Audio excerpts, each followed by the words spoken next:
Assalamualaikum warahmatullahi wabarakatuh.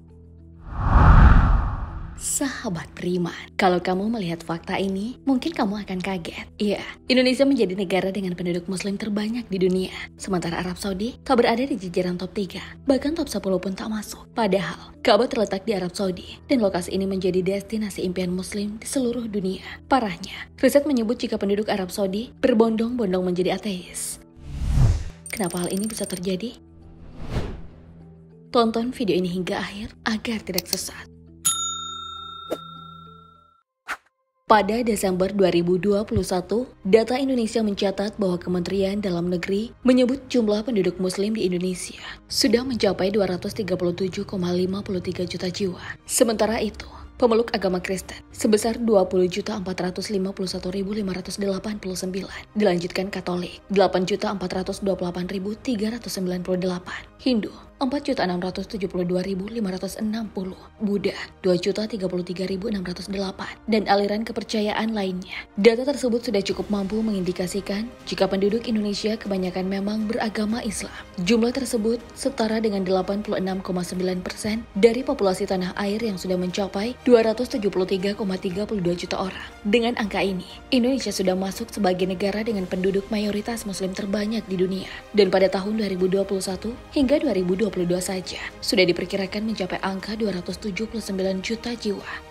Jika diamati dari tahun sebelumnya, angka ini cukup signifikan. Karena tahun sebelumnya hanya berkisar 237,53 juta penduduk saja. Pertumbuhannya yang semakin cepat di Indonesia sebenarnya tak mengherankan. Sebab pada level dunia, Islam juga mengalami progres yang sangat cepat. Bahkan saat ini, ada sekitar 1,9 miliar penduduk muslim yang tersebar di seluruh dunia. Masya Allah. Tapi muslim mereka pun terbagi. Di beberapa belahan dunia, muslim terbagi menjadi dua kelompok besar, yakni muslim sunni dan muslim syiah. Muslim sunni memang mendominasi di angka 1,5 miliar pemeluk, sementara muslim syiah hanya berkisar 240 hingga 340 juta jiwa, dan sisanya terbagi menjadi beberapa kelompok kecil. Di Indonesia sendiri, 98,8% penduduknya adalah muslim sunni, sedangkan sisanya adalah syiah. Dari segi mazhab, mayoritas masyarakat Indonesia bermazhab Syafi'i, meskipun ketika ditanya, beberapa justru menjawab tak mengikuti mazhab tertentu. Berdasarkan data dari World Population View, Indonesia menduduki urutan pertama sebagai negara dengan muslim terbanyak di dunia, disusul Pakistan, India, Bangladesh, Nigeria, Mesir, Iran, Turki, Aljazair. Hal ini tentu menimbulkan pertanyaan, kenapa Arab Saudi, di mana peradaban Islam dan Rasulullah SAW berasal? Islam dan Timur Tengah ibarat amplop dan perangko, tak mudah terpisahkan. Sebab di Timur Tengah lah Islam semakin berkembang dan jaya. Maka bukan hal yang mengejutkan jika kita menemukan banyak masyarakat muslim di sana. Pada tahun 2015, menurut data Pew Research Center, disebutkan jika ada sekitar 317 juta umat Islam yang tersebar di beberapa negara di wilayah Timur Tengah. Saat ini, negara dengan julukan negeri minyak atau negeri padang pasir memiliki 34.813.871 jiwa karena terus mengalami peningkatan pada tahun 2021 hingga 2022. Menurut data Pew Research Center yang ditulis oleh Dalia Fahmi, saat ini 93% dari populasi di Arab Saudi merupakan muslim dan kebanyakan menganut aliran sunni. Sementara syiah yang diperkirakan hanya sekitar 10 hingga 15% saja. Dan berdasarkan riset, pada tahun 2050, jumlah muslim di Arab Saudi diperkirakan akan meningkat sebesar 51%.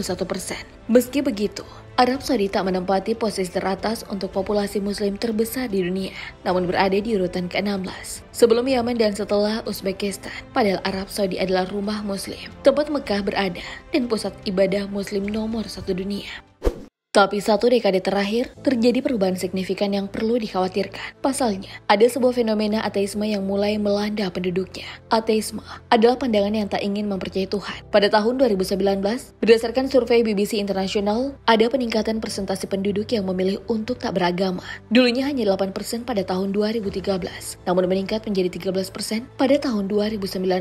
Yang terbaru di Iran misalnya pada tahun 2020, ada sebuah riset berjudul Iranians' Attitude Toward Religion menyebut jika 47% dari 40.000 responden mengaku telah menjadi ateis dan meninggalkan Islam. Tak hanya itu, di Turki pun seakan tak mau kalah. Meski 99% penduduknya beragama Islam, namun survei pada tahun 2019 menyebut jika presentasi pemeluk Muslim turun dari 55% menjadi 51% saja. Dan yang lebih mengejutkan, penurunan ini terdeteksi bukan karena pindah agama, tapi justru ateis. Di Mesir pun demikian. Dari data yang dilaporkan Deutsche Universitas Al-Azhar Kairo pada tahun 2014, juga pernah melakukan survei yang sama dan disebut-sebut sudah menjadi masalah sosial di Mesir.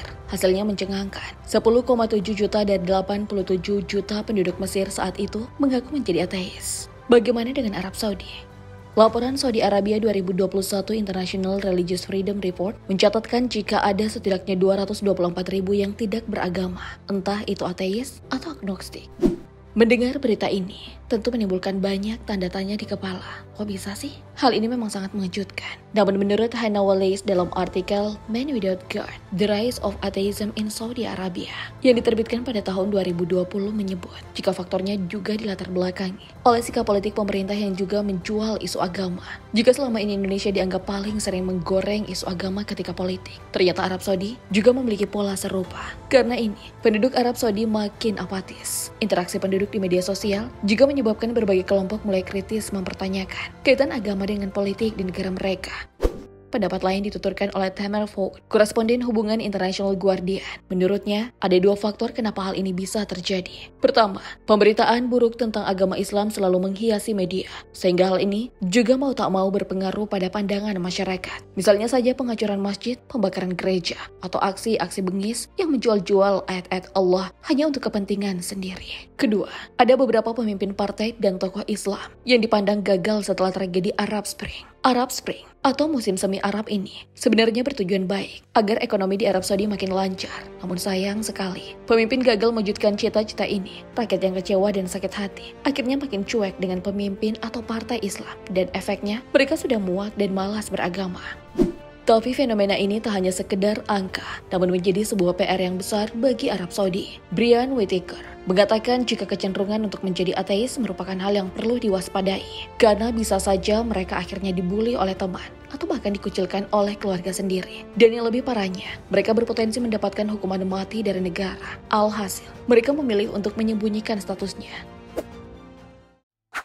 Kehidupan Muslim di Indonesia dan Arab Saudi memang beragam. Pernah mendengar Islam Nusantara? Ini merupakan ideologi yang menjadi pembeda antara Islam di Indonesia dengan Islam Timur Tengah lainnya. Teori ini disebut oleh Ashil Mahdi Azra sebagai bukti masuknya Islam di Indonesia dengan jalan yang lebih damai dan menenangkan karena tak adanya perang saat itu. Salah satu pendapat menyebut bagaimana para sufi mengembara dan menyiarkan Islam di Indonesia. Sebagaimana pendapat A.H. Jones, para sufi disebut bisa mendakwakan Islam dengan jalan yang ramah, bukan marah. Bahkan sufi ini pun akhirnya dinikahkan dengan anak-anak raja dan menghasilkan keturunan bangsawan dengan aura spiritual tinggi dan memikat.